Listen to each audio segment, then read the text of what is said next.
centripetal acceleration and tangential acceleration. Tangential acceleration is alpha cross r, which is directed along the direction of velocity, which is responsible for the change in speed of the particle.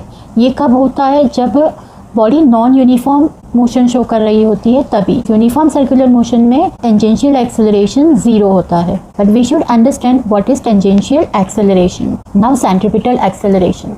Centripetal acceleration is omega cross v.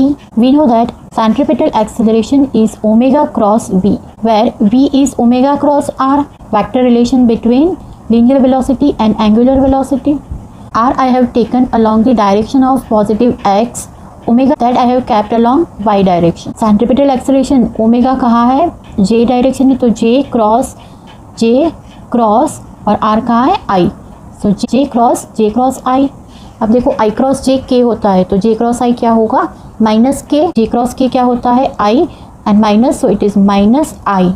तो centripetal acceleration की direction मुझे क्या मिली? Opposite direction of the r. r कहाँ पे था मेरा? Positive x में. तो centripetal acceleration opposite to r मतलब कि टूवर्ड्स द सेंटर होता है. So this is the proof कि centripetal acceleration always directed towards the center. Okay? अब देखो मैग्नीट्यूड क्या होगा? ओमेगा v हो, v is equal to r omega. Put the value over here. Omega v में omega r omega. So it is omega square r.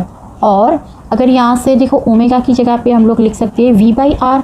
तो ये value रखेंगे तो इक्वेशन मिलेगा v स्क्वायर बाई r. और यहाँ पे देखो डायरेक्शन के लिए मैंने एक r की अपोजिट डायरेक्शन में यूनिट वेक्टर रखा है. तो देखो अभी यहाँ से centripetal acceleration towards the centre मिला और टेंजेंशियल एक्सेलरेशन कहाँ होता मेरा? ऐसे होता. ओके, वेलोसिटी की डायरेक्शन में या तो टेंजेंशियल डायरेक्शन में. तो नेट एक्सेलरेशन कहीं यहीं पे होगा.